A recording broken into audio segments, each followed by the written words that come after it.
Have you ever stopped to think that perhaps a gesture as simple as tracing a cross over your body carries something far beyond religious symbolism?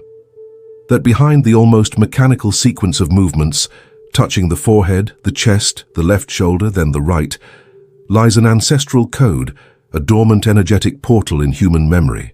Right now, as you hear these words, it might not seem obvious, but this action, repeated by many since childhood, may hold secrets deeper than we imagine. What if I told you that this seemingly mundane movement is aligned with cosmic forces that shape our reality? That it is above all a forgotten key hidden beneath layers of ritual and habit? Think about it. Why have so many cultures throughout history gravitated toward the symbol of the cross?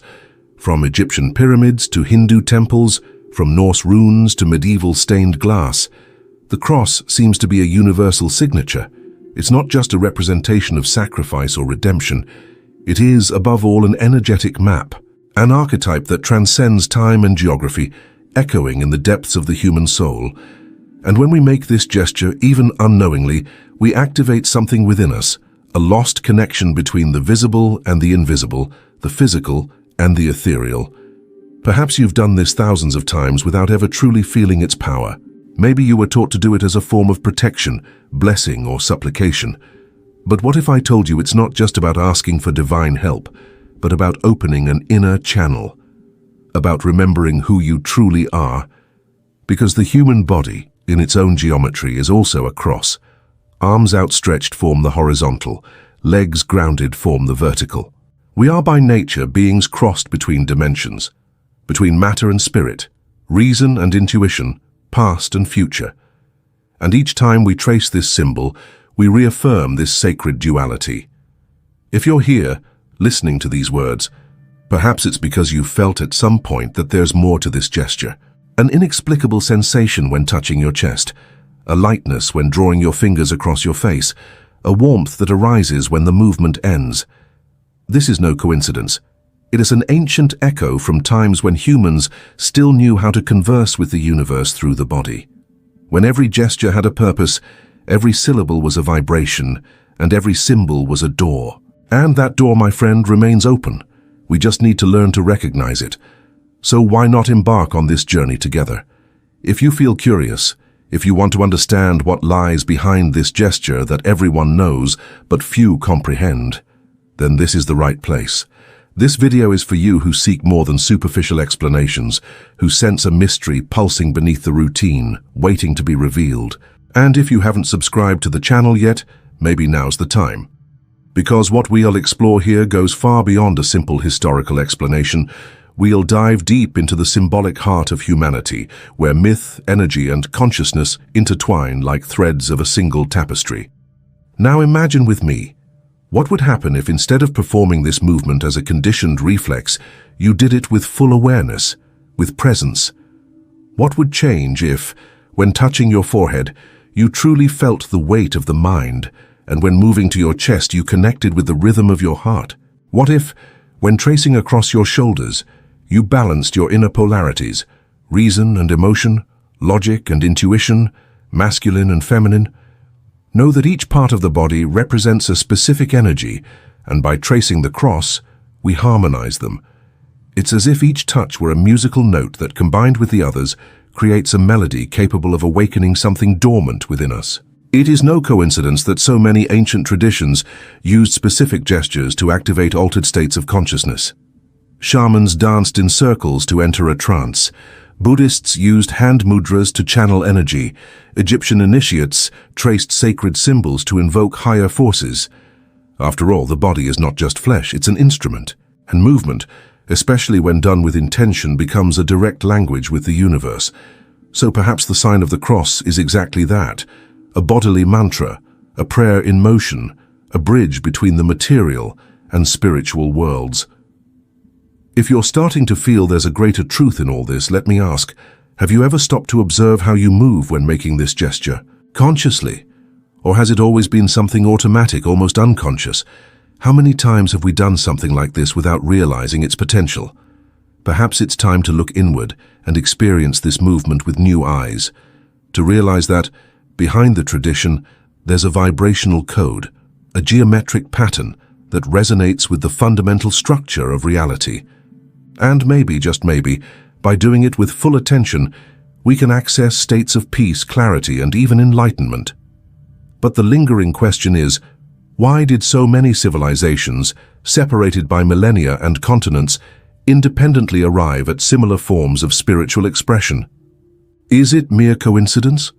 Or is there at some level a collective memory, a primordial archetype manifesting in different cultures, speaking the same symbolic language? Jung spoke of this, universal archetypes inhabiting the human collective unconscious. And perhaps the cross is one such symbol, an image carrying the essence of the human journey, of fall and redemption, of duality and unification. It's interesting to note that in many mythologies, heroes must cross a threshold to begin their journey. In some traditions, this portal is represented by a tree, in others by a sacred mountain, or even a bridge. But in all of them, there's always a point of transition, a place where the visible and invisible meet.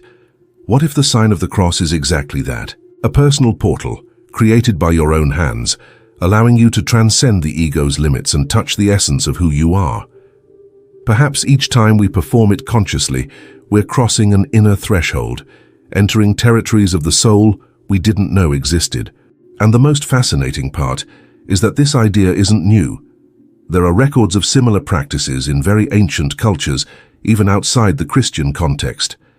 In Egypt, there was the Ankh, a cross with a loop at the top, symbolizing life and immortality. In India, the tilak, a mark made on the forehead with sacred pigments, served as a seal of protection and divine connection. Even Native American peoples had specific gestures to honor the elements and invoke spiritual presence. Everything suggests that, at some level, humanity has always known the body is an energy field, and certain movements can open inner portals. So, let's go deeper. Let's allow ourselves to feel the depth in every movement, every symbolic gesture we carry, without knowing why. Because if the body is a temple, and it is, then every touch, every direction of movement must have a purpose. And when we talk about tracing a cross over ourselves, we were dealing with something far greater than simply recalling a belief or tradition. We were engaging with the energetic architecture of our own existence. Imagine for a moment that you're standing before an ancient stone portal, carved with symbols whose meaning has been lost to time. You don't know exactly what lies on the other side, but you feel an invisible force pulling you in. That is the sensation many people have when diving into the true essence of the sign of the cross, a seemingly ordinary gesture that, when done with full awareness, can be the first step toward a transformative inner journey. And perhaps in this symbolic portal, we're about to discover something we already knew, but forgot. Have you ever noticed how certain symbols seem to resonate across the universe? The wheel, the all-seeing eye, the perfect circle, the infinite, and of course, the cross. It appears in constellations, in the shapes of temples, even in molecular structures. It's as if it were woven into the cosmic web, a universal pattern of balance and connection. And when we make this movement, even unintentionally, we're aligning parts of ourselves with this greater pattern. It's like adjusting an inner compass, reminding us of the soul's true north. This makes me wonder, could the sign of the cross originally have been a kind of spiritual reset, a way to realign one's personal energy field with universal forces? Perhaps it was used in ancient times as a centering practice, a protective ritual, or an invocation of higher states of consciousness. Today, many repeat the gesture without perceiving its latent power, almost like a conditioned reflex. But what if I told you that, by doing it with presence and intention, we can truly activate something within us?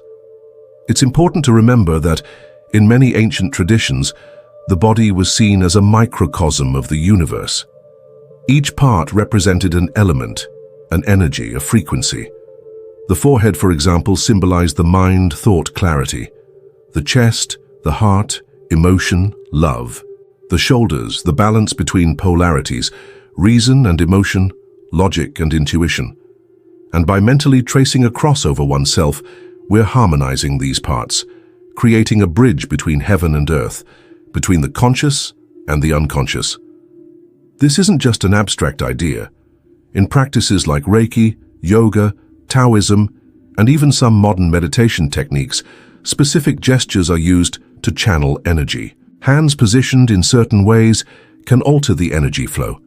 Fingers connected in specific positions act as vibrational keys. So, why not consider that the sign of the cross also serves this function? That it is, in fact, one of the earliest systems of energetic activation encoded by humankind. Now think with me. How many times have you seen someone make this sign before sleep, before a meal, before facing a difficult moment?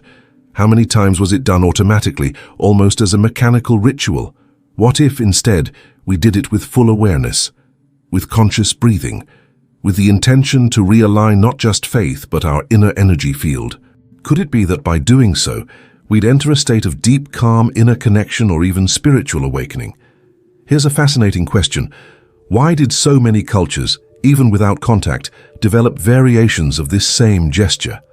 In ancient Egypt, there was the act of raising hands to the sky in a cross shape as an offering to the gods. In India, the tilak applied to the forehead symbolizes protection and divine connection. Among the Norse, runes forming cross-like shapes were used for protection and healing. Even in Native American civilizations, we find rituals involving circular and linear movements, as if tracing a sacred path in the air. This all seems to suggest that somehow humanity has always known the body as a tool for communicating with the cosmos, that certain gestures, when done with intention, open energetic portals, and the sign of the cross, in its simplicity and ubiquity, may be one of the oldest records of this wisdom. Perhaps it was, in its origin, a code passed down orally, a secret kept by priests and initiates, which over time became diluted, losing its true purpose. But now, in this moment, you have the chance to rediscover it, not as religious dogma, but as a tool for self-knowledge, a key to accessing higher states of consciousness. Because deep down, we all carry fragments of ancestral truths, waiting to be remembered. And perhaps by understanding the true potential of this well-known gesture, you can begin to see the world with new eyes, eyes that see beyond the visible, that feel the pulse of the subtle energies surrounding us. Let me ask you something. Have you ever stopped to feel the weight of this movement? Have you tried doing it slowly, with total attention, noticing how each part of your body responds to the touch? Have you imagined that, by touching your forehead, you're clearing the mind? By moving to your chest, you're calming the heart. By tracing to your shoulders, you're balancing inner polarities. Know that each part of the body responds to a specific type of energy. And by tracing this cross, we're creating an inner harmonization that can lead to states of peace, clarity, and even spiritual ecstasy. If you still doubt this, consider how certain millennia-old practices use the body as a means to transcendence. Yoga uses postures to align the body with cosmic energy. Tai Chi employs circular movements to flow with the life force. Even in traditional Chinese medicine, specific body points are worked to restore energetic balance. So why not consider that the sign of the cross also serves this function? That it is, in fact, an energetic alignment technique embedded in our everyday traditions. What if I told you that, by making the sign of the cross with full awareness, you might be activating an energetic circuit within yourself, something akin to a major chakra, an inner portal, connecting your essence to what we call the source? Because that's what many esoteric traditions suggest. Certain gestures, when done with intention and presence, are not just symbolic, but actual switches capable of opening inner portals. And perhaps right now, as you hear these words, there's a part of you that feels this. A slight tingling, a distant sense of familiarity, as if you're remembering something you always knew but had forgotten. Let's dare to question, why did so many civilizations across different eras and places gravitate toward the symbol of the cross? Not just as a religious representation, but as a central element in rituals, artifacts, and even sacred architecture. Is it pure coincidence? Or is there, in the very structure of reality, a subliminal geometry resonating with this shape? After all, the human body itself is a living cross. Arms outstretched form the horizontal, legs grounded uphold the vertical. We are, by nature, beings crossed between dimensions, between matter and spirit, reason and emotion, time and eternity. Imagine standing before a mirror, performing the movement consciously. First, you touch the forehead. There lies the mind, thought, clarity. Then you move to the chest, where the heart beats, the seat of emotion, love, intuition. Next, you trace to the shoulders, right and left, balancing inner polarities, uniting opposites. And finally, you bring your hands together in prayer, as if sealing an inner pact, a silent promise of connection to something greater. Each movement, each touch, carries a symbolic and energetic meaning far beyond the mechanical ritual.